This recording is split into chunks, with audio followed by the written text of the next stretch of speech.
Hi, I'm Valentina. 3 years ago, my sister stood in front of my entire family during our grandmother's funeral reception and announced that my environmental engineering PhD was just an expensive piece of paper that would never amount to anything. She said I was wasting my life studying dirt and water while she was building a real career. Everyone laughed. Even my parents nodded along. That night, I made a promise to myself that would change everything. Today, my research has revolutionized water purification systems across 4 continents. My sister's company just lost their biggest client because of a scandal I exposed. And Dr. Patricia Wainwright, the dean of Pacific Northwest University, personally called Verde Marketing Solutions to inform them that Cassandra Torres would never work with any academic institution again. Before we jump back in, tell us where you're tuning from, and if this story touches you, make sure you're subscribed, because tomorrow I've saved something extra special for you. It started on a Tuesday morning in late September when the Portland rain drummed against the windows of our family home in Hillsdale. The maple trees outside were just beginning their descent into autumn fire, their leaves catching the gray light and holding it like secrets. I remember standing in the kitchen, steam rising from my coffee mug, reading an email from my thesis advisor about a breakthrough in our lab's latest filtration prototype. The subject line read, "Valentina, this could change everything," and for the first time in months, I felt something close to hope flickering in my chest.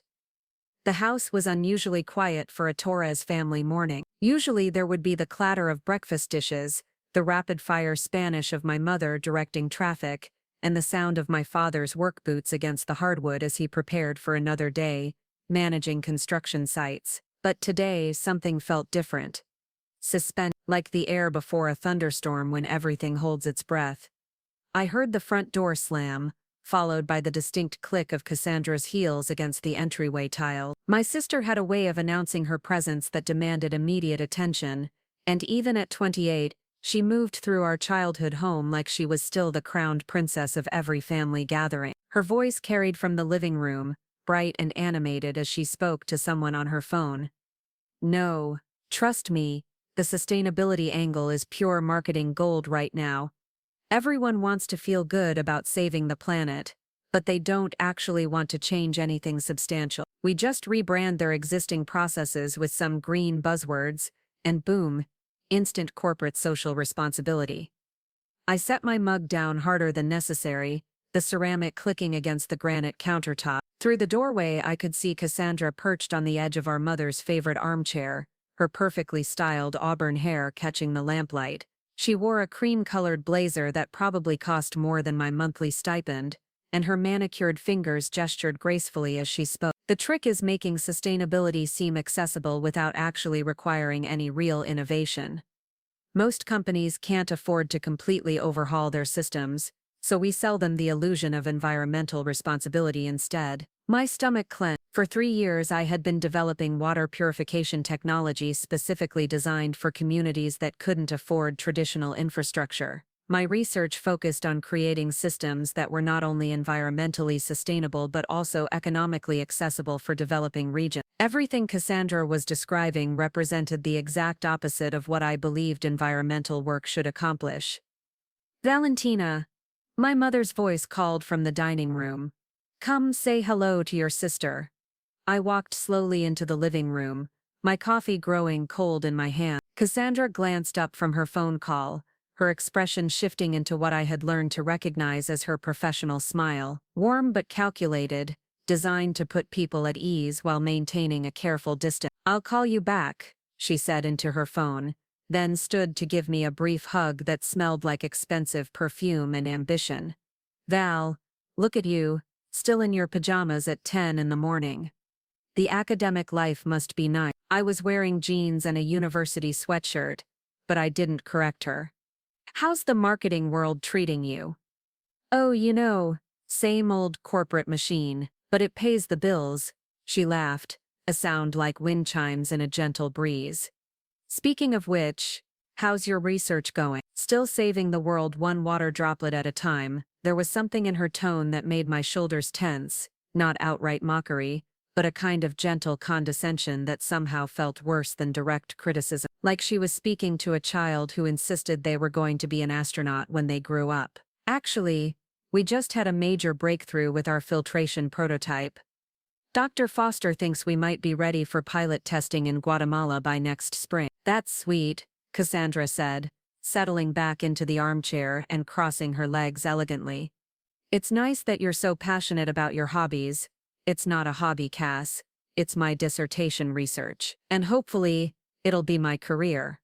Right, of course. She waved her hand dismissively. I just meant that it's refreshing to meet someone who hasn't been completely consumed by capitalism yet. Most of us have to focus on things that actually generate revenue. You know, I felt heat rising in my cheek. Environmental engineering generates plenty of revenue. Clean water access is a multi-billion-dollar industry. Sure, but that's different from what you're doing. You're talking about giving away technology to people who can't pay for it. That's charity work, not business. Before I could respond, my mother appeared in the doorway carrying a tray of pastries from her favorite bakery. Elena Torres had a gift for diffusing tension with food, and she set the tray on the coffee table with the kind of gentle authority that came from 30 years of managing a household full of strong personalities. Mija, she said to Cassandra, tell Valentina about the new client you signed. Cassandra's eyes lit up with genuine enthusiasm. Oh my God, Val, you're not going to believe this. Verdi just landed the account for Pacific Mineral Corporation. You know, the company that owns like half the mining operations in Oregon. It's a complete rebrand focused on sustainable extraction practices. I nearly choked on my coffee. Pacific Mineral, Cass. They've been fighting environmental regulations for decades. They're responsible for the groundwater contamination in 3 different counties, which is exactly why they need our help, she said brightly. They want to change their public image, show that they're committed to environmental responsibility. We're developing a whole campaign around their new green initiatives. What green initiatives? Well, that's the beautiful part. We don't actually have to create new initiatives. We just have to find better ways to talk about what they're already doing. For example, instead of calling it waste management, we call it resource optimization. Instead of extraction, we call it earth partnership. It's all about framing. I stared at her, feeling something cold settle in my stomach. You're helping them greenwash their reputation while they continue contaminating water supplies. I'm helping them communicate more effectively with their stakeholders, she corrected. And honestly, Val, this is exactly what I mean about the difference between idealism and reality. You can spend years in a lab developing some perfect water filter that might help a few villages in Guatemala, or you can work with existing corporations to improve their environmental messaging and potentially influence millions of consumers. But you're not actually improving anything environmental, you're just making it sound better. Cassandra sighed,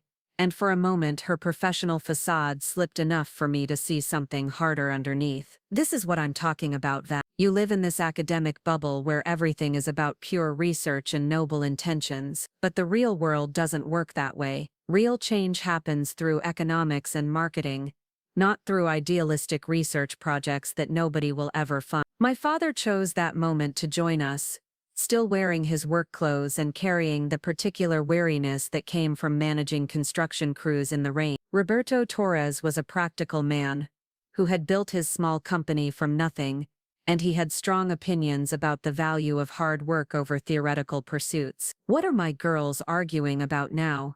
He asked, settling heavily into his recliner.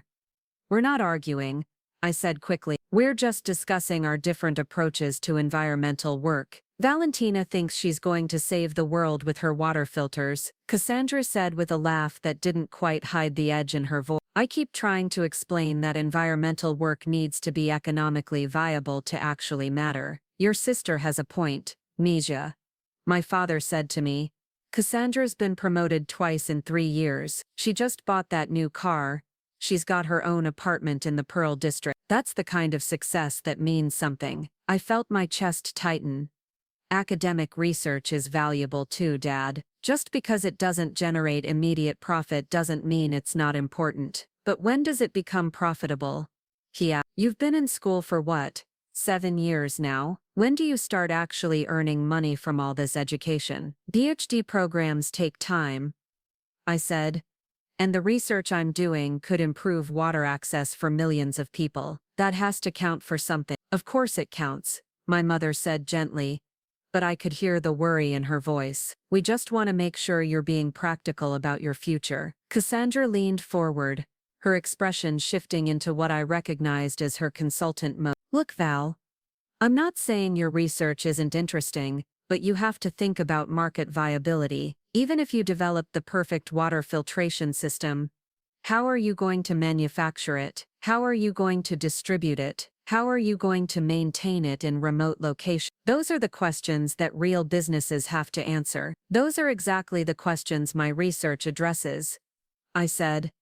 That's the whole point of designing systems that are locally maintainable and use readily available materials. But who's going to pay for the initial investment? Who's going to train the local technicians? Who's going to handle quality control? You can't just drop a water filter in a village and expect it to magically solve everything. I wanted to explain that my research specifically addressed all of these implementation challenges, that I had spent months working with community organizations to understand the social and economic factors that determined the success or failure of water infrastructure projects. But the way my family was looking at me, with that mixture of patience and mild concern that adults reserve for children with unrealistic dreams, made me feel suddenly exhausted. The point is, Cassandra continued, you could use your engineering background to do something that actually makes a difference in the business world. Companies like Pacific Mineral are always looking for technical consultants who can help them navigate environmental regulation. You could make real money while still working on environmental issues. Helping companies find loopholes in environmental regulations isn't the kind of environmental work I want to do. It's not about loopholes, Val. It's about finding practical solutions that work for everyone. You can't just demonize entire industries. You have to work within existing systems to create change. My phone buzzed with a text message from Marcus, my research partner, and the closest thing I had to a best friend in the graduate program. Lab emergency. Need you here ASAP. Bring coffee. I stood up, grateful for an excuse to escape. I have to go, something's happening at the lab. See? Cassandra said to our parents as I gathered my jacket and keys. This is what I mean. Academic emergencies at 10:30 on a Tuesday morning. When you work in the real world, you have schedules and deadlines, and actual responsibilities. I paused in the doorway, looking back at my sister with her perfect posture and her confident smile, and her absolute certainty that she understood how the world worked. You know what, Kat? You're right, I do live in an academic bubble, but at least in my bubble, we're trying to solve actual problems instead of just making them sound better. I left before she could respond, but I heard her laugh as I closed the front door. It was the kind of laugh that followed me all the way to my car, and stayed with me during the drive to campus. The rain had intensified, and the windshield wipers struggled to keep up with the steady drumming of water against glass. Pacific Northwest universities sprawled across several blocks of southeast Portland, a mixture of historic brick buildings and modern glass structures connected by tree-lined walkways that turned into small rivers during the rainy season. The Environmental Engineering Department occupied the top 3 floors of Building 7, a relatively new structure designed to showcase sustainable building practices. Solar panels covered the roof. Rainwater collection systems fed into the building's gray water infrastructure, and the laboratories were equipped with energy-efficient equipment that hummed quietly in the background. I found Marcus in Lab 3C, surrounded by what looked like the aftermath of a small explosion. Water covered most of the floor. Several pieces of equipment had been pushed against the walls, and in the center of the chaos sat our latest filtration prototype, dripping steadily onto a towel. Please tell me you brought coffee, he said without looking up from the computer screen where data scrolled in endless columns. I handed him one of the 2 cups I had grabbed from the campus coffee cart. What happened here? Remember how we couldn't figure out why the flow rate was inconsistent during the pressure tests? Yeah. Well, I think I figured it out. The membrane configuration we've been using creates micro-eddies in the fluid flow that actually improve filtration efficiency, but only under specific pressure conditions. Watch this. He adjusted several dials on the control panel, and suddenly the steady drip from our prototype became a smooth, clear stream. The water flowing out was so transparent. It looked like liquid glass. Marcus, that's incredible. What's the removal rate? 97.4% for bacterial contaminants, 95.8% for heavy metals, and 99.1% for particulates. And we're using 30% less energy than the previous design. I stared at the data on his screen, feeling something like electricity running through my veins. This is it. This is actually it. I know. I've been running tests all morning. The system is stable. The materials are all locally sourceable. And the maintenance requirements are exactly what we projected. Valentina, we actually did it. For 3 years we had been working toward this moment. 3 years of failed prototypes, rejected grant applications, and gentle suggestions from professors that we might want to consider more conventional research topics. 3 years of my family asking when I was going to get a real job and start contributing something meaningful to the world. I thought about Cassandra's confident dismissal of my work just an hour earlier, her certainty that academic research was essentially an expensive hobby. I thought about my father's questions about profitability, and my mother's worried looks whenever anyone asked about my post-graduation plan. Preparing and narrating this story took us a lot of time, so if you are enjoying it, subscribe to our channel. It means a lot to us. Now back to the story. We need to call Dr. Foster, I said, and Dr. Wainwright, and probably the engineering department at Universidad de San Carlos in Guatemala. Already did. Dr. Foster is on her way over, and I sent the preliminary data to our contacts in Guatemala City. Valentina, they want to set up a pilot program, an actual pilot program with real funding and real implementation timelines.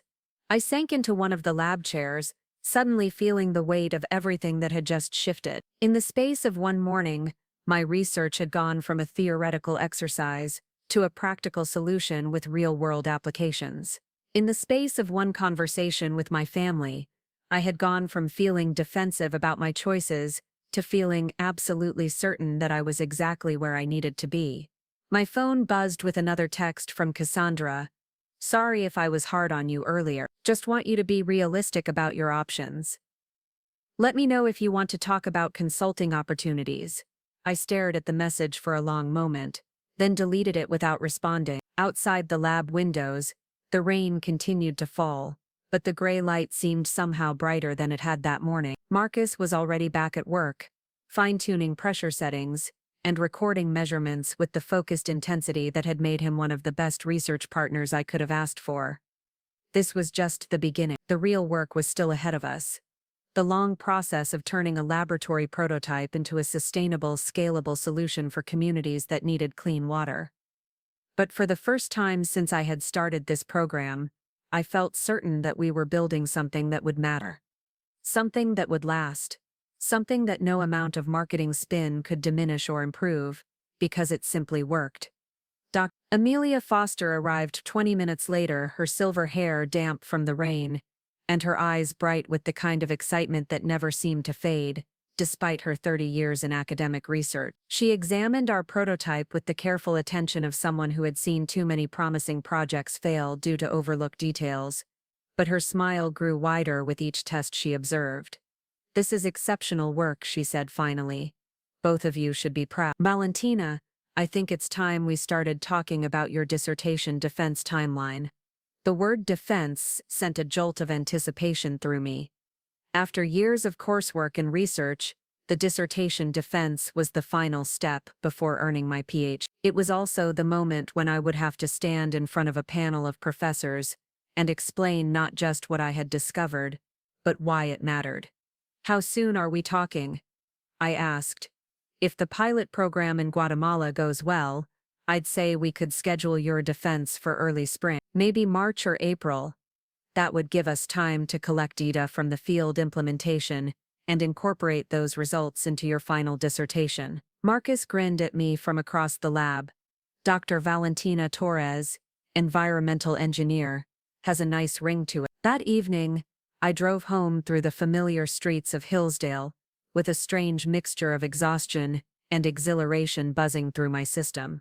The house was quiet when I arrived, My parents already settled into their evening routine of Spanish television and crossword puzzle. Cassandra's car was gone from the driveway, probably back to her apartment in the Pearl District, and her world of corporate consulting. I found my mother in the kitchen, wrapping leftover pastries in plastic wrap with the careful efficiency of someone who had learned never to waste food. "How was your emergency at the lab?" "Miga. Good. Really good. Actually. We had a breakthrough with our water filtration system. My advisor thinks I might be able to graduate in the spring." She smiled, the kind of smile that reached her eyes, and reminded me why I had always felt safest in this kitchen, with its warm yellow walls and the perpetual smell of coffee and cinnamon. "That's wonderful, Valentina. I'm proud of you. Even though it's not profitable yet." She paused in her wrapping, looking at me with the expression she used when she was choosing her words carefully. "Your father and we worry because we want you to be secure. We came to this country with nothing, and we built something stable for our family. We want the same security for you and Cassandra, and Diego, but that doesn't mean we don't believe in what you're doing. Cassandra thinks I'm wasting my time. Cassandra thinks differently than you do.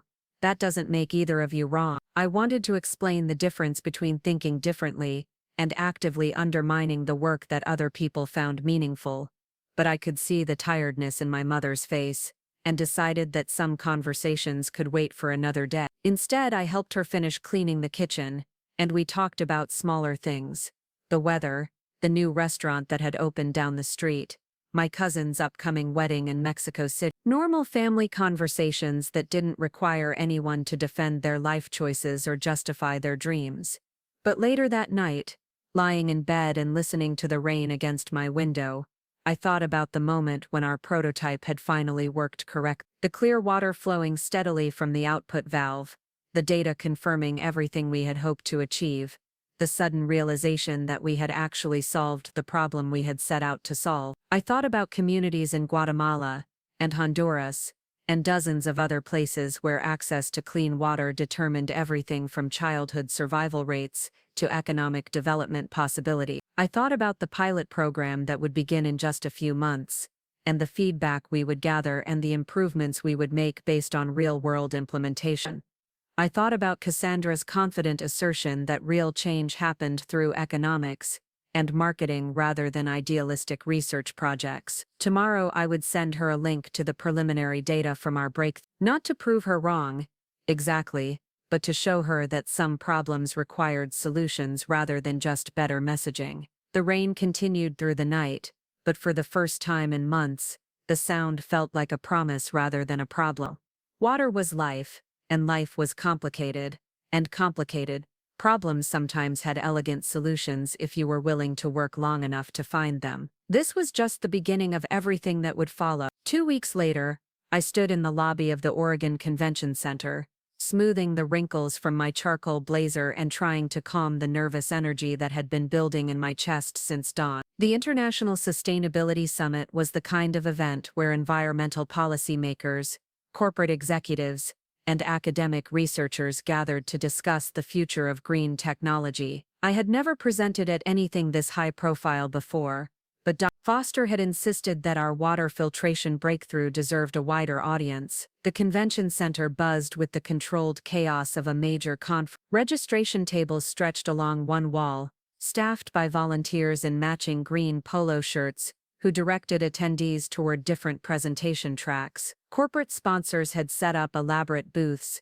showcasing everything from solar panel innovations to carbon capture systems. The air smelled like fresh coffee and the particular mix of ambition and anxiety that accompanied any gathering of people trying to change the world. I found Marcus near the registration desk, looking unusually formal in a navy suit that made him appear older than his 26 years. He handed me a conference badge, with my name printed in bold letters beneath the Pacific Northwest University logo. "Ready for this?"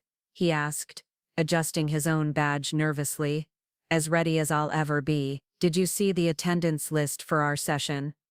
"Yeah, about that." He pulled out his phone and scrolled through his email. "Dr. Foster forwarded me the updated roster this morning. We've got representatives from 3 different NGOs, someone from the World Health Organization, and apparently a delegation from the Guatemalan Ministry of Health. I felt my pulse quicken. Seriously, seriously. Also, there are at least a dozen corporate executives on the list, including someone from Pacific Mineral Corporation. The mention of Pacific Mineral sent a chill down my spine. That was Cassandra's new client, the mining company she was helping rebrand as environmentally responsible. I wondered if my sister knew that I would be presenting at the same conference where her clients were seeking legitimacy for their green initiative. We made our way through the crowded lobby toward the presentation halls, weaving between clusters of conference attendees engaged in animated discussions about carbon credits and renewable energy infrastructure. The main presentation hall was larger than I had expected, with tiered seating that could accommodate several hundred people, and a stage equipped with multiple screens for displaying research data. Our session was scheduled for 2 o'clock, which gave us time to attend some of the morning presentations and get a feel for the conference atmosphere. We settled into seats near the back of the hall for a panel discussion on water access challenges in developing regions. The presenters included a hydrologist from Stanford, a public health researcher from Johns Hopkins, and a representative from an international development foundation. As I listened to their presentations, I felt a growing sense of validation about the importance of our research. The statistics they shared were sobering. More than 2 billion people worldwide lacked access to safely managed drinking water, and waterborne diseases remained one of the leading causes of death among children under 5. The technological solutions they discussed were impressive, but often required significant infrastructure investments that put them out of reach for the communities that needed them most. During the question and answer period, someone from the audience asked about the scalability of community-based water treatment systems. The Stanford hydrologist acknowledged that this remained one of the most challenging aspects of global water access initiatives. The technology exists, she said, but implementation requires solutions that are simultaneously effective, affordable, and maintainable by local communities. That intersection of requirements has proven remarkably difficult to achieve. Marcus and I exchanged glances. Our research addressed exactly that intersection, and suddenly the significance of our afternoon presentation felt much more real. We spent the lunch break reviewing our slides one final time and practicing the transitions between different sections of our presentation. I had memorized the key statistics, but I wanted to make sure I could deliver them naturally rather than sounding like I was reciting from a textbook. Marcus would handle the technical specifications of our filtration system, while I would focus on the implementation strategy and community partnership model. At 1:30 we made our way to Conference Room B, a smaller venue designed for more specialized presentation. As we set up our equipment and tested the microphone system, I watched the audience gradually fill the seats. I recognized several faces from the morning sessions, but there were also people I hadn't seen before: corporate representatives in expensive suits, NGO workers in practical clothing, and academic researchers with the slightly rumpled appearance that seemed to be universal among people who spent most of their time in laboratory. Near the back of the room I spotted a woman with perfectly styled auburn hair, wearing a cream-colored dress that looked distinctly out of place among the more casual conference attire. My stomach dropped as I realized it was Cassandra, apparently representing Verde Marketing Solutions at the same conference where I was about to present 3 years of research that directly contradicted everything she had told our family about the value of academic work. She hadn't seen me yet, but she was seated next to a man in his 50s wearing a Pacific Mineral Corporation badge. They were engaged in what appeared to be a serious conversation, occasionally glancing toward the stage where Marcus and I were making final preparation. "Val," Marcus whispered, "you look like you've seen a ghost.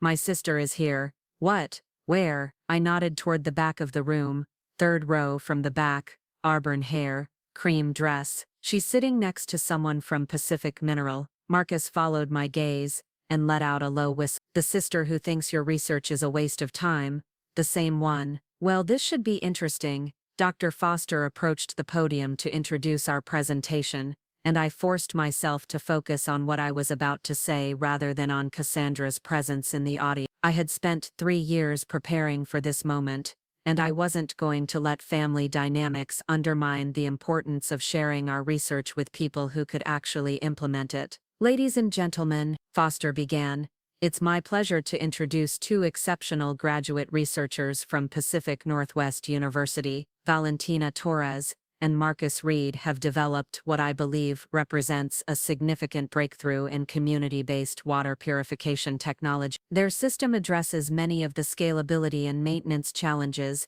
that have limited the effectiveness of previous approaches to decentralized water treatment. As she spoke, I felt the familiar pre-presentation nervousness transform into something more focused and determined. This wasn't just about proving myself to my family anymore. This was about sharing research that could genuinely improve lives in communities that needed better access to clean water. Marcus stepped up to the microphone first, launching into a clear explanation of the technical specifications of our filtration system. He described the membrane configuration that created micro-eddies to improve efficiency, the pressure optimization that allowed the system to function with minimal energy input, and the modular design that made repair and maintenance possible with locally available tools and materials. As he spoke, I watched the audience for their reactions. The NGO representatives leaned forward in their seats, clearly interested in the practical applications. The academic researchers took detailed notes,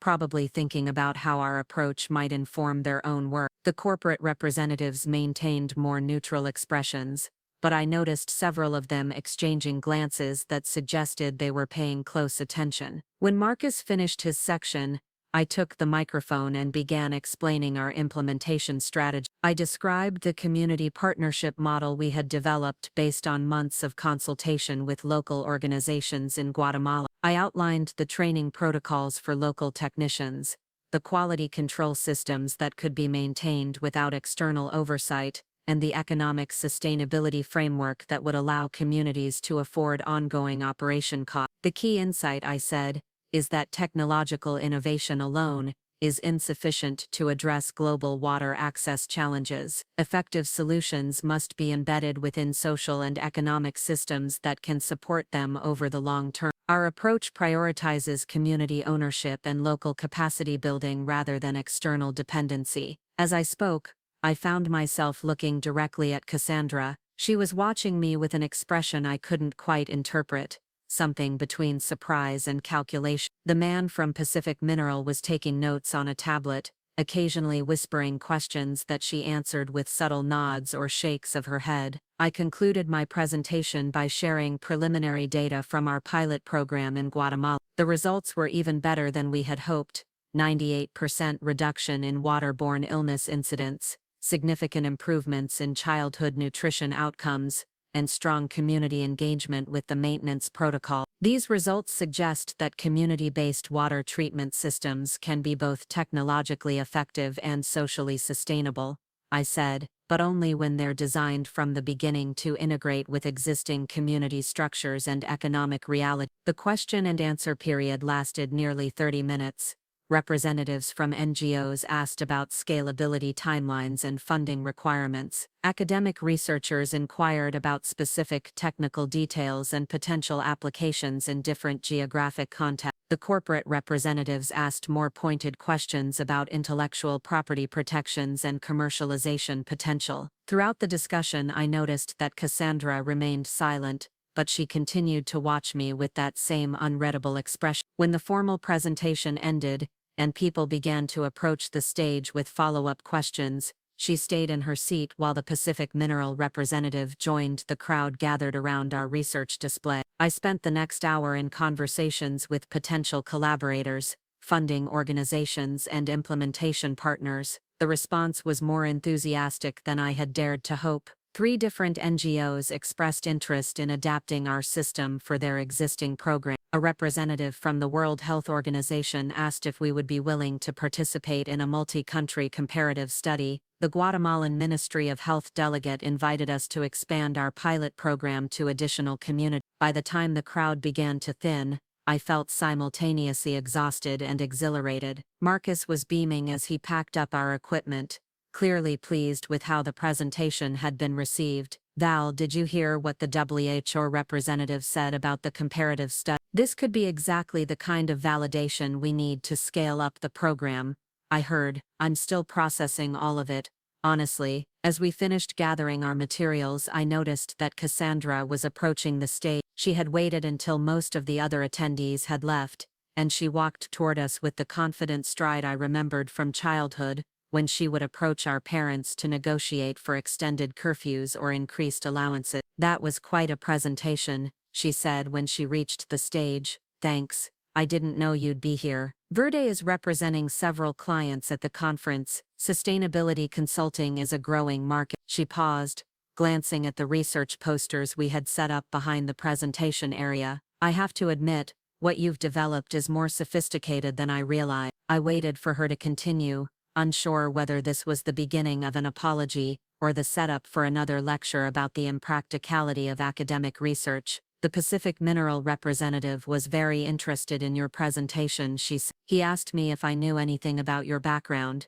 since we share a last name." "And what did you tell him?" "I told him that you were brilliant but naive about how the business world operates." She smiled, but there was something sharp in her expression. "He thinks your technology could be very valuable for Pacific Minerals operations in South America. Apparently they're having some public relations challenges related to water contamination issues, and a partnership with university researchers could help address those concerns." I felt something cold settle in my stomach. "What kind of partnership?" "Well, that would depend on how willing you are to be flexible about the applications of your research." He mentioned that your filtration system could potentially be adapted for industrial wastewater treatment, which would allow Pacific Mineral to demonstrate their commitment to environmental responsibility while continuing their current mining operations. "Our system is designed for community water access, not industrial waste management. But the underlying technology is the same, right? You could make some modifications, add some industrial capacity, and suddenly Pacific Mineral has a legitimate sustainability initiative to highlight in their marketing materials." I stared at her, finally understanding what she was proposing. "You want me to help Pacific Mineral greenwash their mining operations. I want you to be realistic about how research gets funded and implemented in the real world. You could make more money from one corporate partnership than you'll see from 5 years of academic grants. And Pacific Mineral has projects all over Latin America, which means your technology could reach many more communities than your current pilot program, through mining companies that are actively contaminating the water supplies those communities depend on." Cassandra sighed, the same patient exhalation she had used earlier when explaining why my research wasn't economically viable.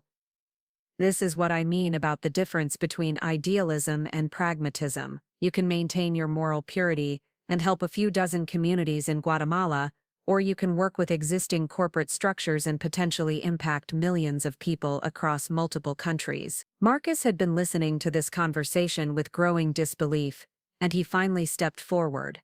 "With respect, Ms. Torres, that's not how environmental research works.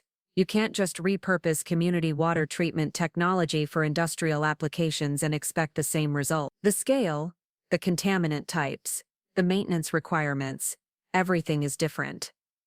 Details that can be worked out," Cassandra said dismissively.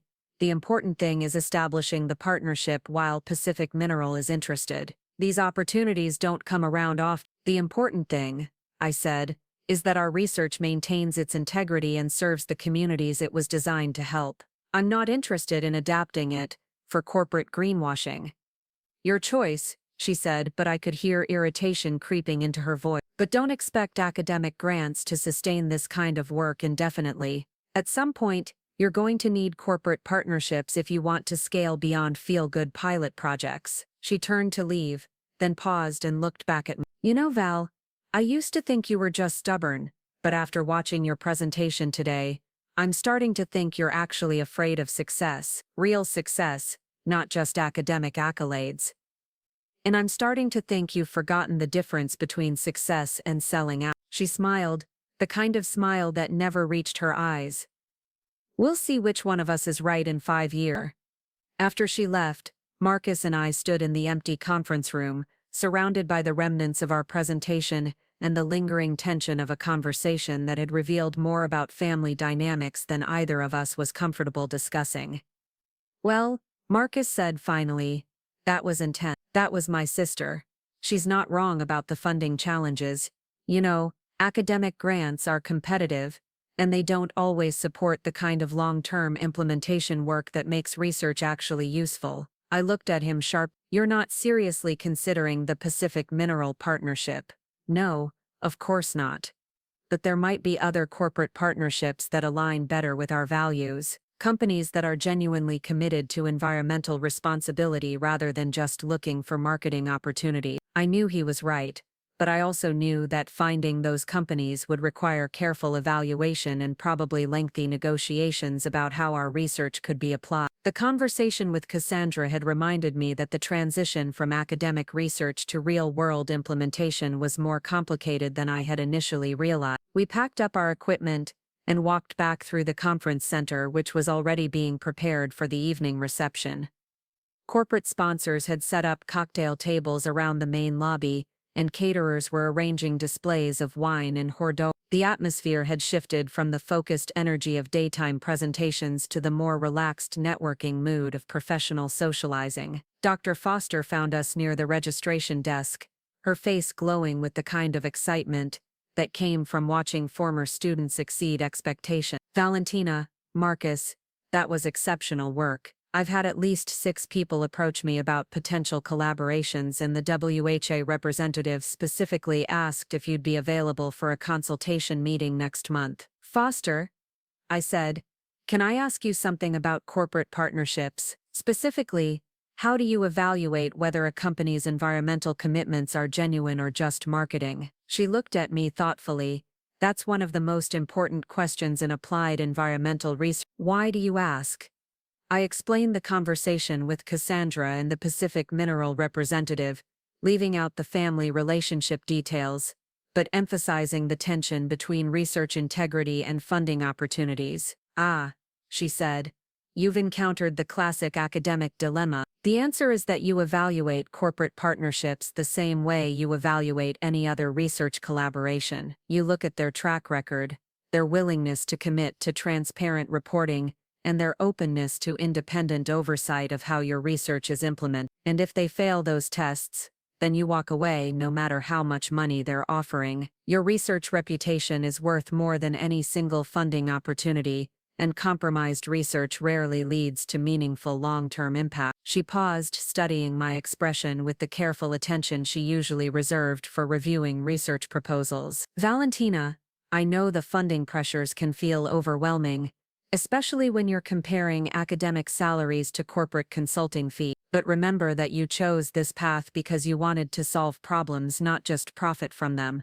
The companies that are worth partnering with will respect that motivation. As we left the conference center and walked toward the parking garage, I felt a strange mixture of validation and uncertainty. The response to our presentation had exceeded every expectation I had dared to hold, but the conversation with Cassandra had also highlighted challenges I hadn't fully considered. The drive back to campus took us through downtown Portland, past the Pearl District where Cassandra lived in her expensive apartment and worked with clients who paid for the kind of environmental consulting that prioritized image over impact. I thought about her confident assertion that I was afraid of real success, and her prediction that academic idealism would eventually give way to economic necessity. Maybe she was right about the financial challenges. Academic salaries were modest, and research funding was increasingly competitive. But as I thought about the conversations I had just had with NGO representatives and international health organizations,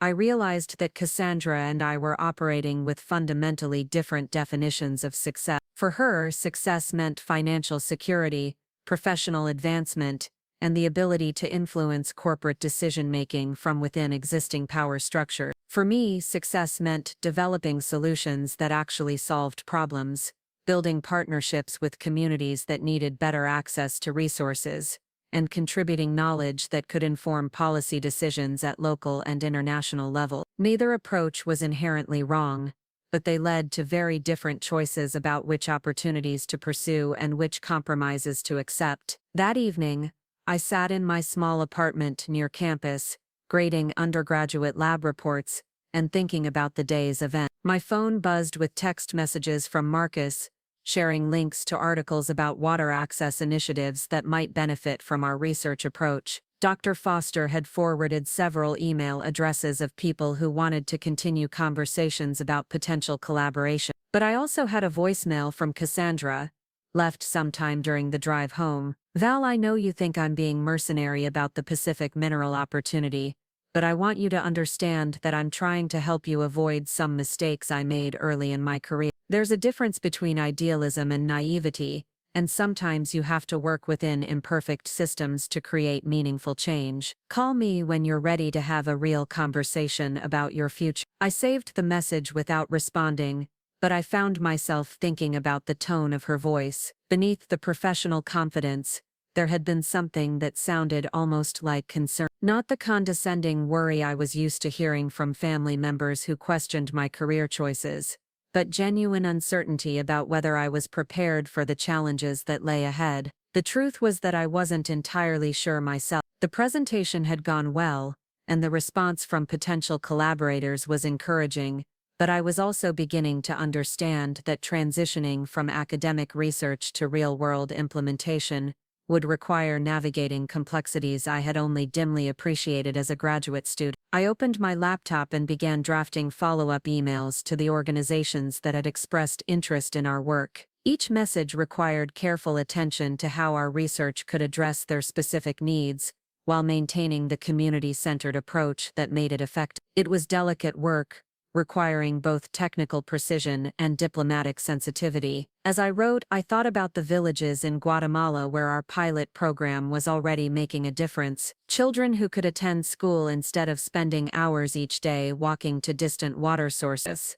Families who no longer worried about waterborne illnesses. Community leaders who had gained technical skills that increased their capacity to address other infrastructure challenges. Those were the outcomes that made the work meaningful, regardless of whether it led to corporate consulting opportunities or academic tenure. And as I finished the last of my follow-up emails and prepared for bed, I realized that Cassandra had been wrong about one thing. I wasn't afraid of success. I was just determined to define it on my own terms. The email arrived on a Thursday morning in November, just as the first frost was beginning to silver the campus lawn. I was in the lab, calibrating equipment for our expanded Guatemala pilot program, when Marcus called me over to his computer with an urgency that made my stomach clench. "You need to see this," he said, his voice tight with something between anger and disbelief. On his screen was a press release from Verde Marketing Solutions, dated that morning. The headline read, "Pacific Mineral Corporation announces groundbreaking water purification initiative in partnership with leading environmental research." Below that, a subheading, "Innovative technology developed by Torres Environmental Solutions promises to transform industrial water management across Latin America." I read the first paragraph twice before the words fully registered. According to the press release, Pacific Mineral had licensed exclusive rights to a revolutionary water filtration system developed by Torres Environmental Solutions, a consulting firm specializing in sustainable technology applications for industrial clients. The system, described as a breakthrough in cost-effective water treatment that addresses both environmental and economic concerns, would be implemented across Pacific Minerals mining operations in Guatemala, Honduras, and Peru. Torres Environmental Solutions, I said, my voice barely above a whisper. "Marcus, I've never heard of this company." He scrolled down to the bottom of the press release, where a small disclaimer noted that Torres Environmental Solutions was a subsidiary of Verde Marketing Solutions, established in October 2023, to facilitate technology transfer partnerships between academic institutions and corporate clients. "She created a fake company," I said, the reality of what I was seeing finally sinking in. "Cassandra created a fake company using our family name and claimed credit for our research." The press release included quotes from Dr. Cassandra Torres, described as the founder and chief technology officer of Torres Environmental Solutions. In the quoted passages, she discussed the years of research and development that had gone into creating the water purification system, the extensive field testing in Central American communities, and the potential for scaling the technology to address industrial water treatment challenges. Every detail in those quotes had been lifted directly from our conference presentation and the research papers I had shared with the family over the past 3 years. She had taken our technical specifications, our implementation strategies, and even our pilot program data, repackaging everything as the work of her consulting firm. "This is fraud," Marcus said, his hands shaking slightly as he scrolled through the document. "She's literally stealing your research and selling it to the mining company we specifically said we wouldn't work with." I felt something cold and sharp settling in my chest, a kind of clarity that came from finally understanding the full scope of what I was dealing with. This wasn't just family dismissal or professional rivalry.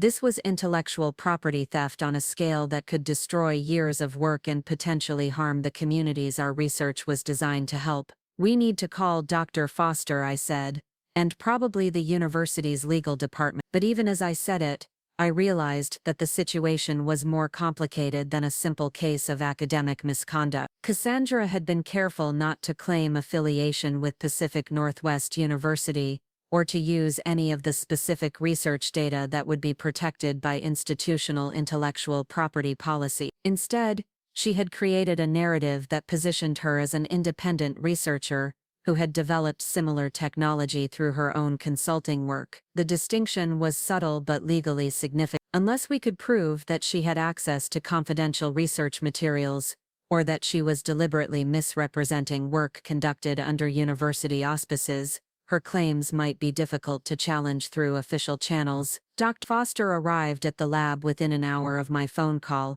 accompanied by Janet Morrison from the university's Office of Research Integrity. They both read through the press release with the kind of careful attention that suggested they understood the implications better than I did. "This is sophisticated," Dr. Morrison said, finally.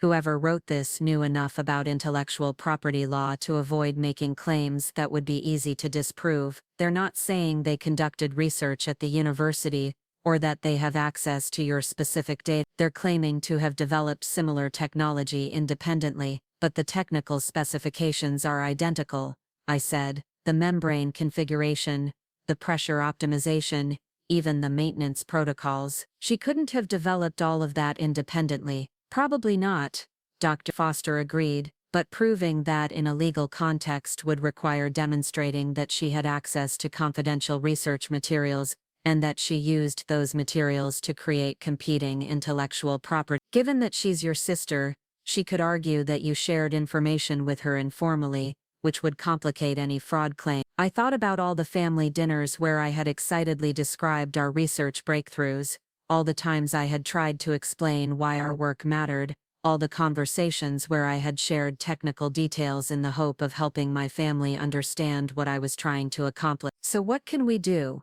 "We can file a formal complaint with the university and request an investigation," Dr. Morrison said. "We can also contact Pacific Mineral directly and inform them that the technology they think they've licensed may infringe on research conducted at Pacific Northwest University. But ultimately, this might be a situation where the best response is to accelerate your own publication and patent timeline." "What do you mean?" "If you can publish your research in a peer-reviewed journal and file provisional patents before Torres Environmental Solutions can establish prior art claims, you'll have a stronger position to challenge their intellectual property assertion. The key is demonstrating that your research predates their commercial applications." Dr. Foster nodded. "I've already been in touch with the Journal of Environmental Engineering about fast-tracking your research paper. If we can get it published in the next 6 weeks, you'll have official academic priority for the core innovation." As they left to begin the formal complaint process, I remained in the lab with Marcus,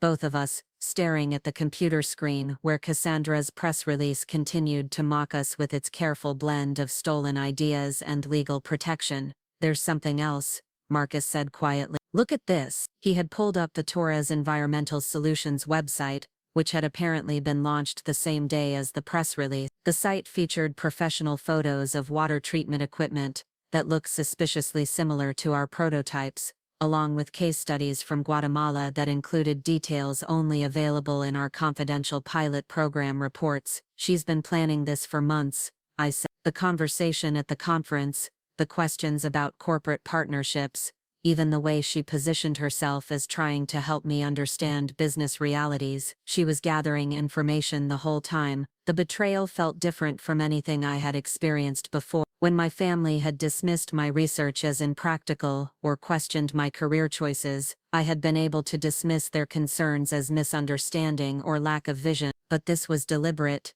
calculated theft of work that represented 3 years of my life and the hope of communities that needed better access to clean water. That afternoon, I drove to my parents' house in Hillsdale, my hands gripping the steering wheel so tightly that my knuckles had turned white. The familiar streets of my childhood neighborhood looked different somehow, as if the revelation about Cassandra had altered the landscape of everything I thought I knew about my family. I found my parents in the kitchen, my mother preparing vegetables for dinner while my father reviewed construction invoices at the small table by the window. They looked up when I entered, and I could see in their faces that they had already heard something about the press release. Misha, my mother said carefully, Cassandra called earlier. She said there might be some confusion about a business announcement. Is that what she called it? Confusion? My father set down his papers and looked at me with the expression he used when he was trying to mediate disputes between his children. She said you might be upset because people could think her new company is connected to your university research.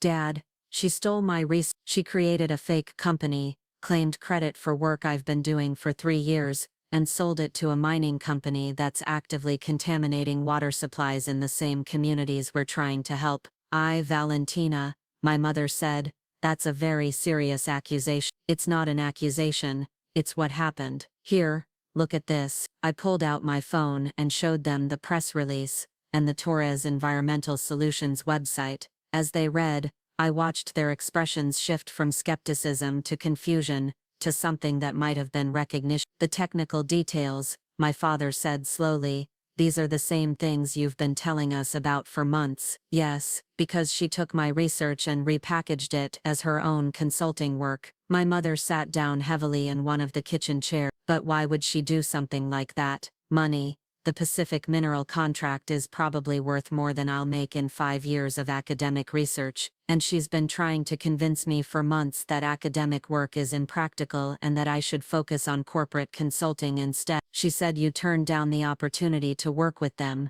my father said. She said you were being stubborn about working with established companies. I turned down the opportunity to help them greenwash their mining operation. There's a difference between corporate partnership and corporate corruption. For several minutes we sat in silence while my parents processed what I had told them. I could see them struggling with the contradiction between the daughter they thought they knew and the evidence of what she had actually done. What are you going to do? My mother asked finally. I'm going to fight it. The university is filing a formal complaint, and we're accelerating publication of our research to establish prior art claims. I'm also going to contact the communities in Guatemala to make sure they understand the difference between our pilot program and whatever Pacific Mineral is planning to implement. And Cassandra, I looked at my parents, seeing in their faces the same mixture of disappointment and protective instinct that had characterized their response to family conflicts throughout my childhood. But this time, there was no way to mediate or compromise or pretend that the problem would resolve itself if we all just tried to get along. Cassandra made her choice when she decided to steal my research. Now she gets to live with the consequences. That evening, I returned to my apartment and began the methodical work of documenting everything I knew about Cassandra's access to my research materials. I went through months of email correspondence, looking for any messages where I had shared technical details or preliminary results. I reviewed family photos from dinners and gatherings, trying to remember what I had discussed and who else had been present. The picture that emerged was of a systematic information gathering process that had been going on for much longer than I had realized. Cassandra had been asking questions about my research for over a year, always framing her inquiries as family interest or professional curiosity. She had volunteered to review my conference presentations, ostensibly to help me communicate more effectively with non-technical audiences. She had even offered to help me develop marketing materials for potential grant applications. At the time, her interest had felt like the first genuine support I had received from my family about my academic work. Now I understood that she had been conducting reconnaissance, gathering the information she would need to create her own version of my research, The phone rang just after 10 o'clock. Cassandra's name appeared on the screen, and I hesitated before answering. "I assume you've seen the press release," she said without preamble. "I've seen your theft of my intellectual property, if that's what you mean." "Val, that's not what this is. I created a legitimate business opportunity based on publicly available information and my own professional expertise." "Your professional expertise in water purification technology? When did you develop that?" "My expertise is in translating academic research into practical business applications. That's what consulting firms do, and it's what I've been trying to explain to you for months." I felt my anger crystallizing into something harder and more focused. "You didn't translate my research, Cassandra. You stole it. You created a fake company, claimed credit for work you didn't do, and sold it to a corporation that's going to use it to justify continued environmental destruction. Pacific Mineral is implementing legitimate water treatment infrastructure. The technology will help more communities than your limited pilot program ever could. The technology will help Pacific Mineral claim they're addressing water contamination, while they continue mining operations that create the contamination in the first place. It's greenwashing, and you know it." There was a long pause before she responded. "You know what your problem is. You think you're the only person who cares about environmental issues. You think academic research is pure and noble while business applications are automatically corrupt. But the real world doesn't work that way. The real world doesn't work by stealing other people's research and calling it consulting. I didn't steal anything. I created a business application for technology that you were too idealistic to monetize properly. If you had been willing to work with Pacific Mineral directly, none of this would have been necessary. So this is my fault for not wanting to help mining companies greenwash their operation. This is you facing the consequences of refusing to engage with the economic realities of environmental work. You can't change the world from a university lab, Val. You need corporate partnerships and business infrastructure and marketing strategy. All the things you've been too proud to consider. I hung up without responding. There was no point in continuing a conversation with someone who had convinced herself that theft was justified by business necessity. But as I sat in my apartment, surrounded by research papers and grant applications, and the accumulated evidence of 3 years of work, I realized that Cassandra had been right about one thing. I couldn't change the world from a university lab alone. I needed partnerships and infrastructure and strategies for getting research into the hands of people who could implement it. The difference was that I needed partnerships based on shared values and mutual respect, not corporate relationships that prioritized profit over problem solving. Over the next 2 weeks, I threw myself into the work of protecting and advancing our research through legitimate channels. Dr. Foster and I collaborated on a comprehensive research paper that documented every aspect of our water purification system, from the initial theoretical framework to the implementation results from our Guatemala pilot program. We submitted it to the Journal of Environmental Engineering with a request for expedited review, along with supporting documentation that established the timeline of our research development. Simultaneously, we filed provisional patents for the core innovations in our filtration system, creating legal protection for the intellectual property that Torres Environmental Solutions was claiming to have developed independently. The patent applications required detailed technical specifications and proof of concept testing, all of which we had documented extensively throughout our research process. Marcus coordinated with our partners in Guatemala to ensure that communities participating in our pilot program understood the distinction between our university-based research and the corporate water treatment initiative that Pacific Mineral was planning to implement. The conversations were difficult, as some community leaders expressed confusion about whether the two programs were connected and concern about whether the corporate initiative would interfere with the progress they had made through our partnership. The response from the international development community was swift and decisive. Within a week of our research paper's publication, I received emails from NGOs, government agencies, and academic institutions around the world expressing interest in collaborating on expanded implementation of our water purification technology. Several organizations offered funding for pilot programs in their regions, and 2 different United Nations agencies requested consultations about incorporating our approach into their global water access initiative. More importantly, several of these organizations had also received marketing materials from Torres Environmental Solutions and had contacted us directly to verify the legitimacy of Cassandra's claim. When they learned about the intellectual property dispute, most of them immediately discontinued any discussions with her consulting firm. The momentum was building towards something I hadn't anticipated: a direct confrontation between legitimate research and corporate appropriation, played out in the public sphere where the stakes were higher than academic reputation or family dynamics. It was Doc Foster who suggested that we needed to take a more proactive approach to protecting our work and the communities it was designed to serve. "Valentina," she said during one of our planning meetings, "we've been responding to your sister's theft defensively, trying to protect our intellectual property and maintain our research integrity. But I think we need to consider a more aggressive strategy." "What do you mean?" "I mean that Pacific Mineral and Torres Environmental Solutions are making public claims about environmental responsibility and community development that are demonstrably false. They're using stolen research to justify continued environmental destruction. That's not just intellectual property theft, it's corporate fraud that could harm the communities you've been working to help." She leaned forward, her expression serious.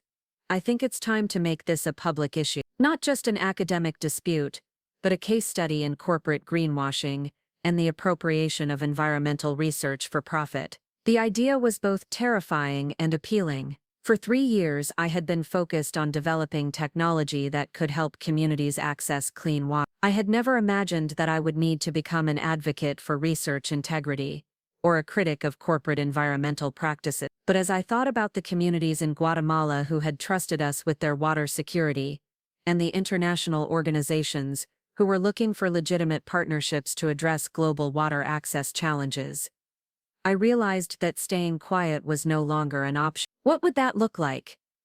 I asked. "It would look like using every platform available to tell the true story of your research and expose the false claims that Torres Environmental Solutions is making to corporate clients. Academic conferences, media interviews, social media campaigns, direct outreach to environmental organizations and policymakers." She paused, studying my expression. "It would also mean accepting that this dispute with your sister is going to become very public and very personal. Are you prepared for that?" I thought about Cassandra's confident assertion that I was afraid of real success, her prediction that academic idealism would eventually give way to economic necessity, and her apparent belief that family relationships could be subordinated to business opportunity. "I'm prepared," I said. "Let's do it." The first interview was scheduled for Friday morning on Portland Public Radio, a local program called Science Spotlight that featured researchers discussing work with potential social impact. I had never done a radio interview before, and as I sat in the small recording studio with headphones on and a microphone inches from my face, I felt my heart racing in a way that reminded me of my first conference presentation. The host, Sarah Chen, was a former science journalist who had a reputation for asking direct questions and following up on evasive answers. She had done her homework, spending 30 minutes before we went on air reviewing our research papers, the Torres Environmental Solutions press release, and the timeline of intellectual property filings that Dr. Foster had helped me compile. "So Valentina," she said as the show began, "tell our listeners about your water purification research and why it matters for communities in Central America." I took a breath and launched into the explanation I had practiced,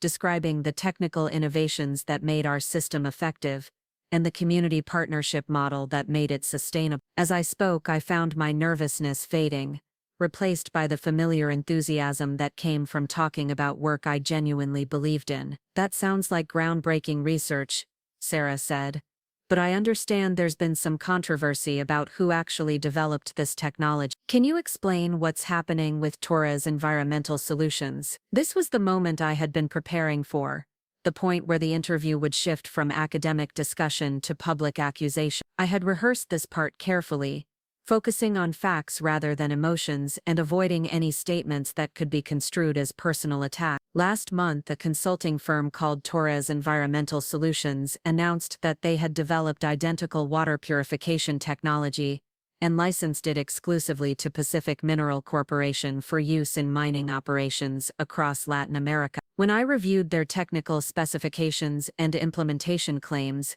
I discovered that they had appropriated research conducted at Pacific Northwest University, without attribution or permission. How can you be certain that they didn't develop similar technology independently? The technical details are identical down to specific membrane configurations and pressure optimization protocols that took us 2 years to perfect. Moreover, the community implementation strategies they describe are lifted directly from our pilot program reports, including references to specific villages and partnership agreements that were conducted under university auspices. Sarah leaned forward slightly. I understand that the founder of Torres Environmental Solutions is your sister. Does that complicate this situation? I had dreaded this question, knowing that it would shift the focus from intellectual property theft to family drama.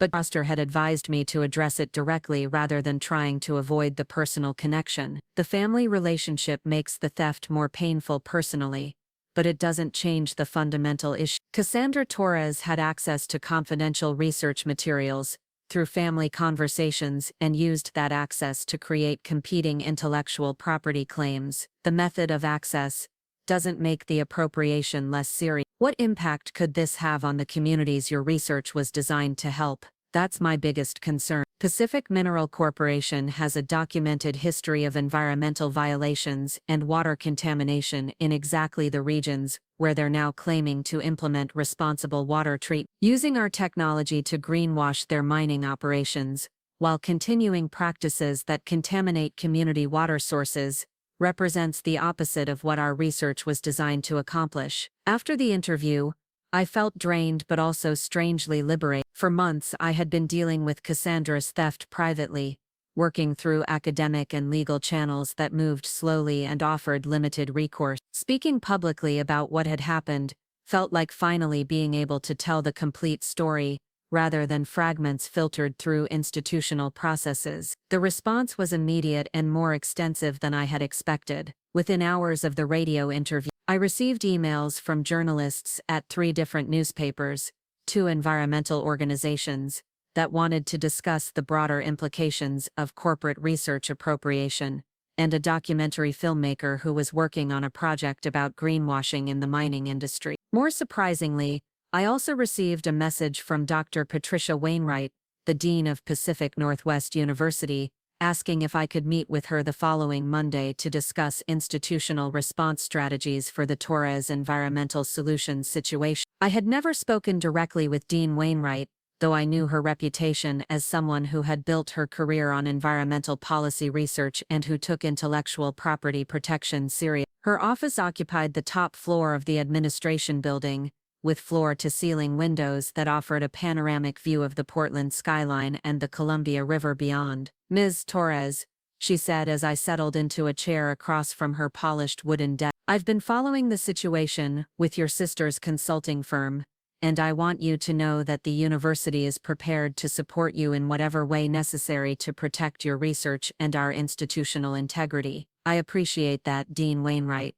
Dr. Foster and Morrison have been very helpful with the formal complaint process and the patent applications. Good, but I think we need to consider a broader response. The Torres Environmental Solutions case isn't just about one graduate student's research being appropriate. It's about corporate entities using academic credibility to legitimize environmentally destructive practices. That's a threat to the integrity of environmental research more generally. She turned to her computer and pulled up what appeared to be a comprehensive file of documents related to the case. I've been in touch with colleagues at other universities who have experienced similar appropriation issues. We're seeing an increasing trend of consulting firms and corporate entities claiming academic authority for research they didn't conduct. It's becoming a systemic problem that requires a coordinated response. What kind of response?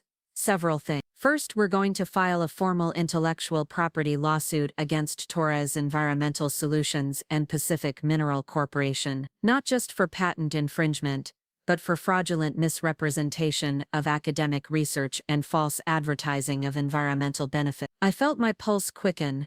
A lawsuit would take the dispute to an entirely different level, with legal discovery processes that could expose the full extent of Cassandra's research appropriation. Second, Dean Wainwright continued, we're going to launch a public education campaign about research integrity and corporate greenwashing. You're going to be the primary spokesperson, which means interviews, conference presentations, and probably testimony before congressional committees that oversee environmental policy. Congressional committees?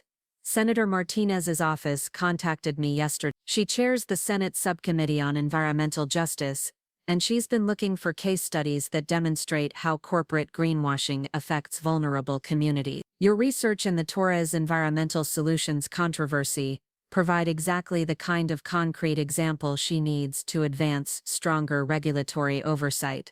The scope of what Dean Wainwright was proposing felt overwhelming. I had imagined that defending my research would involve academic conferences and journal publications, not federal testimony and national media attention. I know this is a lot to process, she said, apparently reading my expression. But I want you to understand that this case has implications far beyond your individual research. If we don't challenge corporate appropriation of academic work, it will become increasingly common for companies to simply steal research rather than conducting legitimate partnerships with universities. She paused, looking out at the river where cargo ships moved slowly between the industrial docks that lined both banks. There's something else you should know. I received a call this morning from the president of Pacific Mineral Corporation. He wanted to discuss what he called misunderstandings about their partnership with Torres Environmental Solutions. When I explained that the university was pursuing legal action for intellectual property theft,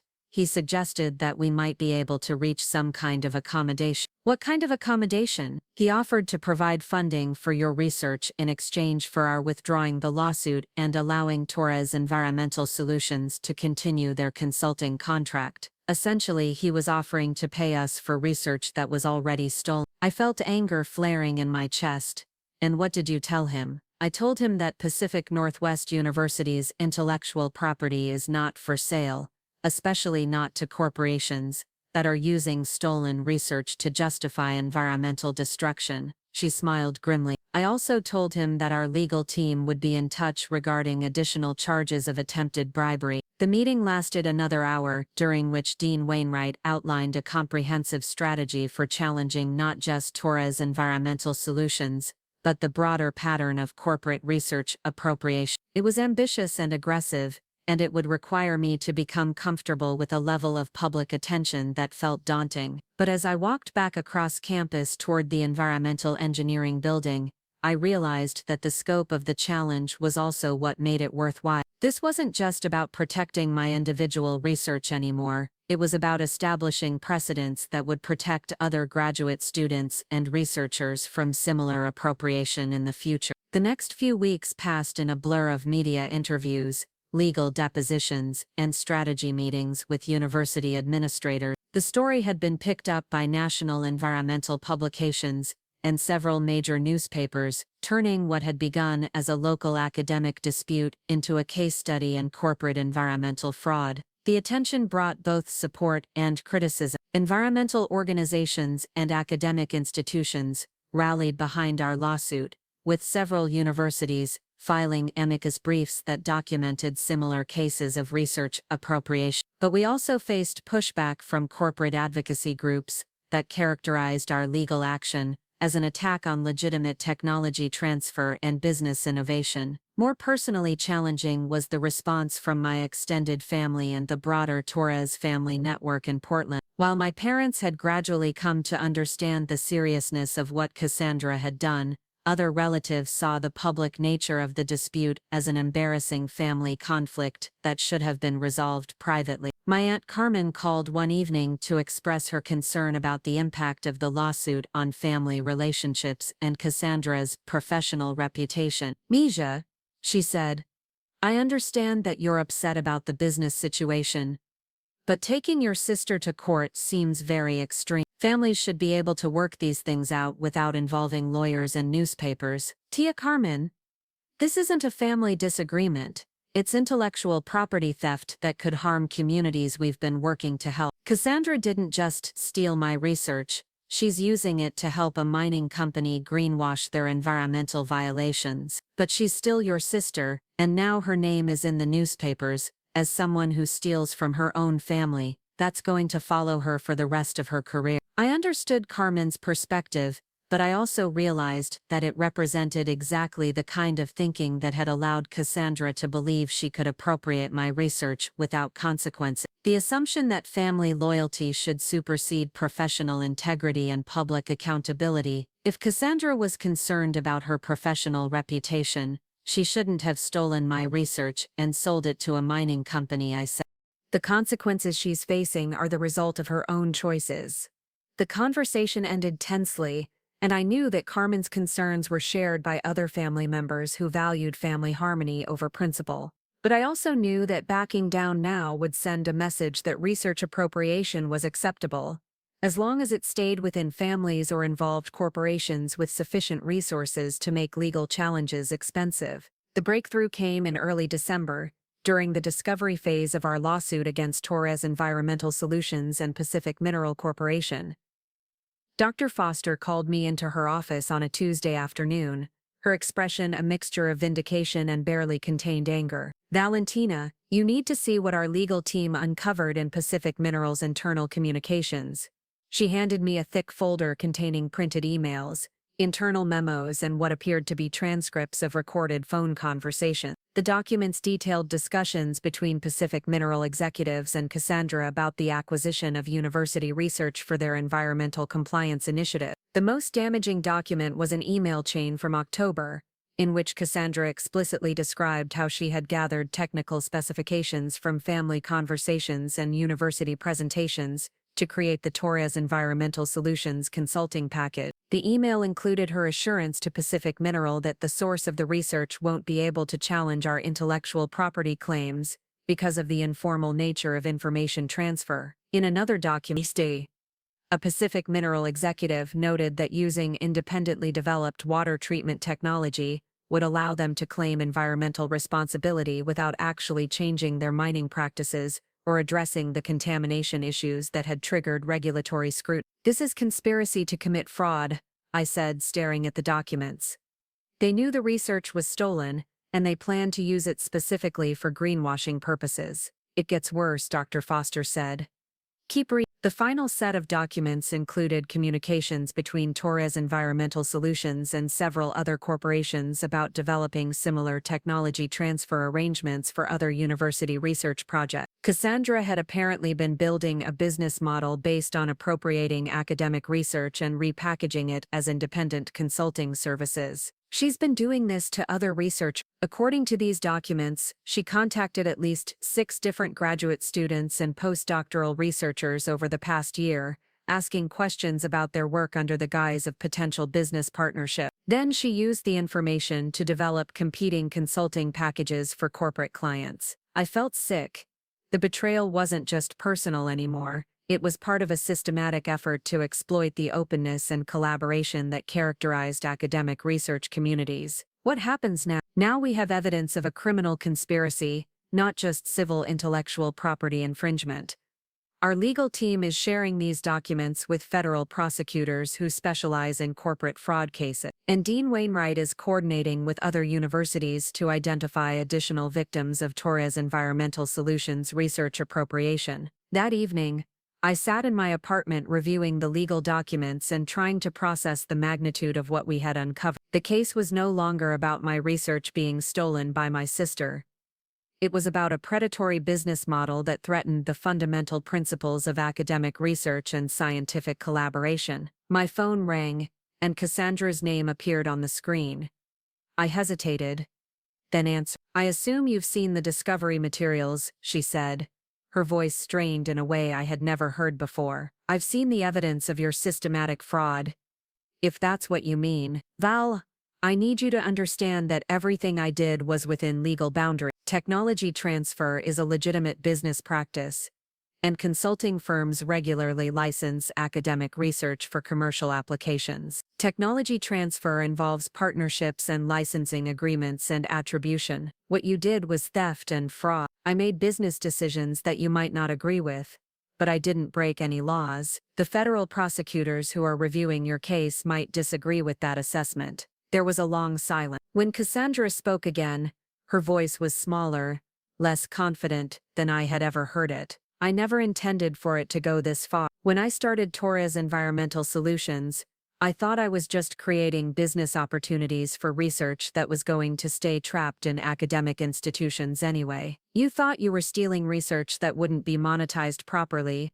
so you decided to steal it yourself. I thought I was finding practical applications for good research that might never reach the communities that needed it, by selling it to mining companies that contaminate the water supplies those communities depend on. Pacific Mineral was willing to implement the technology immediately across multiple countries. That's more impact than your pilot program was ever going to achieve. I realized that even now, facing federal fraud charges and the collapse of her consulting business, Cassandra still believed that her approach had been justified by its potential for broad implementation. She couldn't see the difference between scaling research appropriately and corrupting it for corporate greenwashing purposes. Cassandra, Pacific Mineral wasn't going to implement our technology to help communities access clean water. They were going to use it to claim environmental responsibility while continuing mining practices that contaminate water supplies. That's the opposite of what the research was designed to accomplish. You don't know. You're making assumptions about their intentions based on your bias against corporate partnerships. I'm making assessments based on their documented history of environmental violations and their internal communications about using stolen research for greenwashing purposes. Those communications were taken out of context. They were evidence of criminal conspiracy. The conversation ended shortly after that, and I knew it would probably be the last time Cassandra and I spoke as sisters rather than as opposing parties in a federal criminal case. But as I prepared for bed that night, I realized that the personal relationship had been damaged beyond repair months earlier, when she had first decided that appropriating my research was justified by business necessity. Everything that had happened since then had simply been the logical consequence of that initial betrayal. The next morning brought news that would transform the case from a complex legal dispute into a defining moment for environmental research integrity. Doc Foster called me at 7 a.m., her voice tight with urgency. "Valentina, you need to get to campus immediately. Dean Wainwright wants to see you, and there are reporters waiting outside the environmental engineering building." Reporters? What happened? The federal prosecutors filed charges against Torres Environmental Solutions and Pacific Mineral Corporation this morning.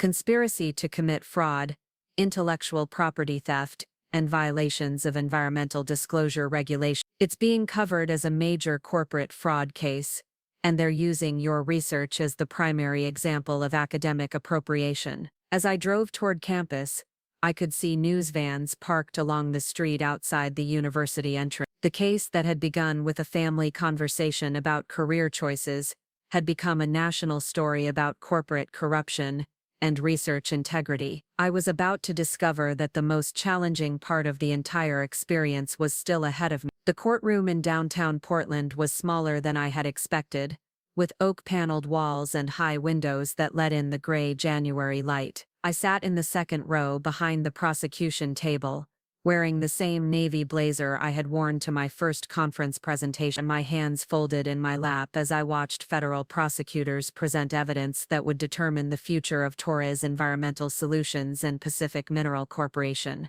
The lead prosecutor, Assistant U.S. Attorney Rebecca Martinez, had spent the morning methodically walking the jury through the timeline of intellectual property theft and corporate fraud. She displayed emails, internal memos, and recorded phone conversations that painted a clear picture of deliberate conspiracy to appropriate university research for commercial gain. "Ladies and gentlemen of the jury," she said, approaching the evidence table where our original research prototype sat alongside printed copies of the Torres Environmental Solutions marketing materials.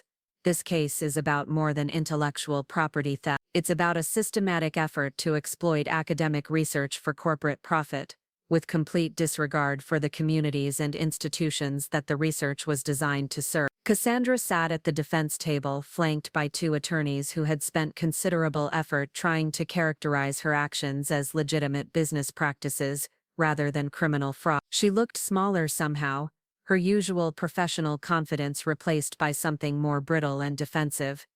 When she occasionally glanced back toward the gallery, her eyes never met mine. The defense team had built their strategy around the argument that Torres Environmental Solutions represented innovation in technology transfer rather than theft, and that the informal nature of family conversations complicated traditional intellectual property protection. They portrayed Cassandra as an entrepreneur who had created value from academic research that might otherwise have remained trapped in university laboratories. But the prosecution's evidence was overwhelming. The email chains documenting her systematic approach to gathering technical specifications from family conversations. The internal Pacific Mineral communications, expressing satisfaction with their acquisition of independently developed technology that would allow them to claim environmental responsibility without changing their mining practices. The recorded phone calls where Cassandra explicitly described her method for appropriating university research without triggering institutional intellectual property protections. Most damaging was the testimony from other graduate students who had been targeted by Torres Environmental Solutions. Over 3 days, prosecutors presented evidence that Cassandra had contacted researchers at 7 different universities, gathering information about their work under false pretenses and using that information to develop competing consulting packages for corporate clients. Dr. Sarah Kim from Stanford described how Cassandra had approached her about potential collaboration on soil remediation research, spent months asking detailed questions about technical specifications and implementation strategy, then launched a consulting firm that offered identical services to mining companies seeking to address contaminated sites. Michael Rodriguez from UC Berkeley testified about similar appropriation of his research on renewable energy systems, which Torres Environmental Solutions had repackaged as proprietary technology for corporations wanting to claim clean energy initiatives without substantial infrastructure investment. The pattern was clear and systematic: identify promising academic research, extract technical details through false collaboration offers, then commercialize the research without attribution or compensation to the original researchers. When it came time for my testimony, I felt surprisingly calm. For months, I had been focused on protecting my individual research and challenging Cassandra's theft, but sitting in the witness box, looking out at a courtroom filled with journalists, academic colleagues, and family members, I realized that my testimony was about something larger than personal vindication. Prosecutor Martinez began with questions about my research timeline, the development of our water purification system, and the community partnerships that had informed our implementation strategy. I explained how our technology was specifically designed to address water access challenges in underserved communities, with emphasis on local maintenance capabilities and economic sustainability. Ms. Torres, she said, can you describe your family's knowledge of this research? I shared details about our work regularly during family gatherings. I was excited about the potential impact of our technology, and I wanted my family to understand why I had chosen environmental engineering as my career path. Did you ever authorize your sister to use this research for commercial purposes?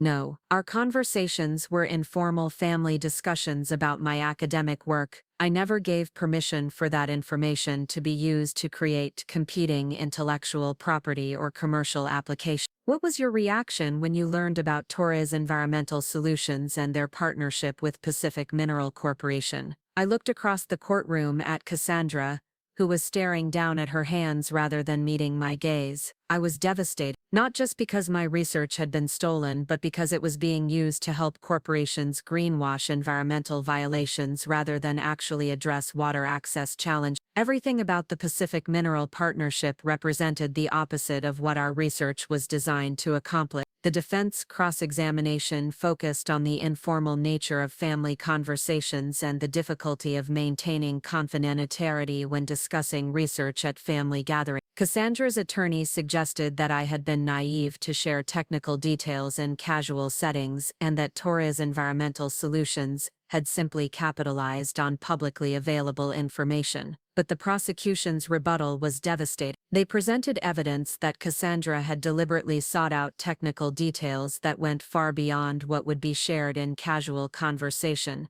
that she had specifically targeted confidential aspects of our research methodology, and that she had documented her appropriation strategy in emails and internal memos that demonstrated clear intent to commit fraud. The testimony that sealed the case came from Dr. Jennifer Walsh, a former Pacific Mineral executive who had participated in the initial negotiations with Torres Environmental Solutions. Under grants of immunity, she described how Pacific Mineral had specifically sought out stolen academic research because it provided environmental credibility without requiring substantial changes to their mining operation. Torres Environmental Solutions offered us exactly what we needed, she testified. University developed technology that we could implement selectively to demonstrate environmental responsibility while continuing profitable extraction practices in areas where regulatory oversight was minimal. Did Pacific Mineral intend to use this technology to actually address water contamination issues? Martinez asked.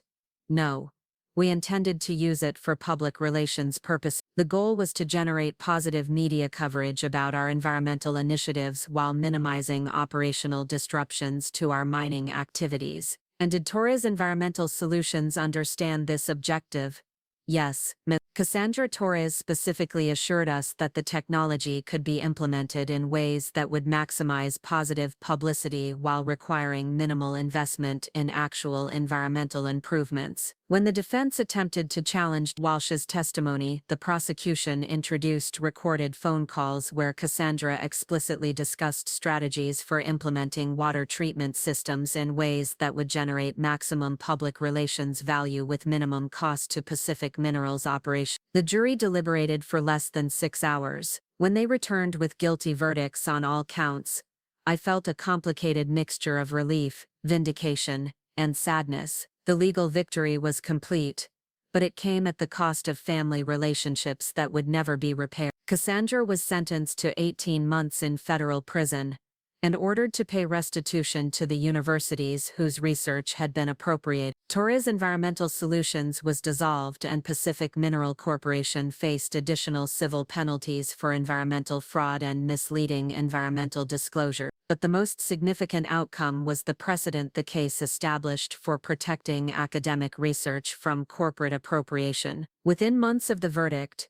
Congress passed the Academic Research Integrity Act, which created federal criminal penalties for unauthorized commercialization of university research and established funding for institutions to protect intellectual property developed by graduate students and postdoctoral research. The day after sentencing, I found myself back in the environmental engineering lab where the whole journey had begun. Our water purification prototypes sat on the same benches where Marcus and I had celebrated our initial breakthrough, but everything felt different now. The research that had once been our private academic project had become the center of a national conversation about research integrity and corporate environmental responsibility. Marcus was already back at work, preparing for the expanded Guatemala pilot program that had been funded by a coalition of international development organizations inspired by our successful legal challenge to corporate research appropriation. The irony wasn't lost on either of us that fighting to protect our research had generated more funding and implementation opportunities than we had ever imagined possible through traditional academic channels. Any regret? He asked as we reviewed the specifications for water treatment systems that would soon be installed in 12 communities across Central America. About the lawsuit? No. About how it affected my family? Yeah. My parents had eventually come to understand that the legal action was necessary to protect not just my research but the broader principle of academic integrity. But the extended family remained divided, with some relatives viewing me as someone who had destroyed Cassandra's career over a business dispute that could have been resolved privately. The most painful loss was my relationship with Cassandra herself. In the months since her sentencing, we had exchanged only formal communications through attorneys regarding restitution payments and intellectual property transfers. The sister who had once been my closest family member had become a stranger whose choices I could neither understand nor forgive. But as I looked at the implementation timeline for our expanded pilot program, I realized that the fight had been worth the cost. Communities that needed access to clean water would benefit from technology that maintained its integrity and its original purpose. Other graduate students would be protected from similar appropriation because of the legal precedents we had established. and corporations seeking to greenwash their environmental violations would face federal criminal penalties rather than easy access to stolen research. Dr. Foster appeared in the lab doorway carrying a folder that I recognized as containing our latest publication drafts. The Journal of Environmental Engineering wants to feature your research integrity case study as their lead article next month, she said. They're also asking if you'd be willing to write a commentary on protecting academic research from corporate appropriation. I'd be honored to.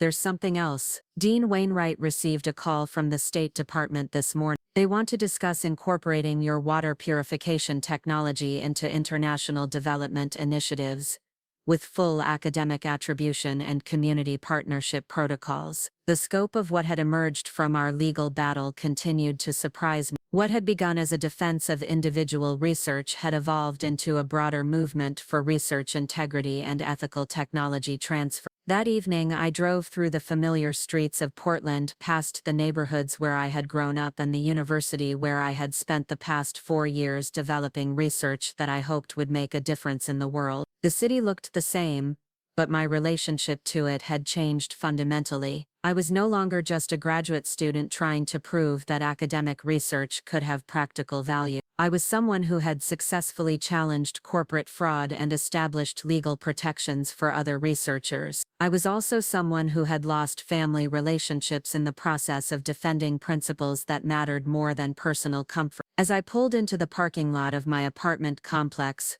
my phone buzzed with a text message from an unknown number. I almost didn't read it, but something made me check. Val, I know you probably don't want to hear from me, but I wanted you to know that I understand why you did what you did. I hope your research helps the communities you were trying to serve. See, I stared at the message for a long time, unsure whether it represented the beginning of possible reconciliation, or simply a final acknowledgement of choices that couldn't be undone. Either way, it was the first communication from Cassandra that felt like it came from my sister rather than from someone defending herself against criminal charges. I didn't respond immediately.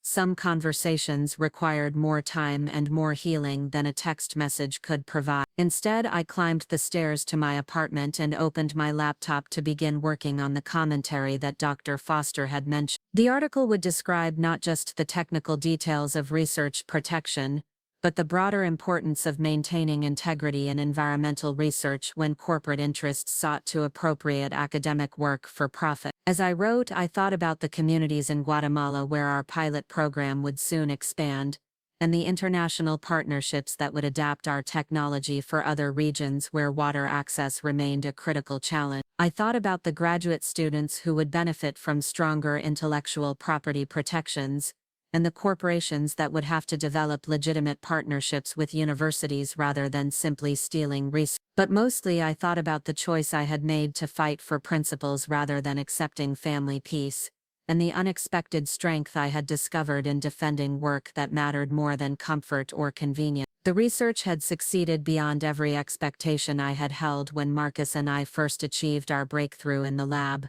But the real victory wasn't technical or legal. It was the discovery that standing up for what you believe in, even when it costs relationships you value, can create changes that extend far beyond your individual circumstance. The next morning, I woke to find my phone filled with messages from journalists, academic colleagues, and policymakers who wanted to discuss the broader implications of our case for environmental research and corporate accountability. The story had evolved from personal betrayal to public interest, and my role had shifted from victim to advocate. I got dressed, made coffee, and prepared for another day of interviews and strategy meetings, and the ongoing work of turning legal victory into lasting institutional change. The research that had once been confined to a university laboratory was now part of national conversations about research integrity, environmental justice, and corporate responsibility. It wasn't the career path I had imagined when I first started graduate school, but it was the one that had emerged from choosing principle over convenience and truth over family harmony. And as I headed toward campus for another day of work that would extend our research into communities around the world, I knew it was exactly where I needed to be. Up next, you've got 2 more standout stories right on your screen. If this one hit the mark, you won't want to pass these up. Just click and check them out.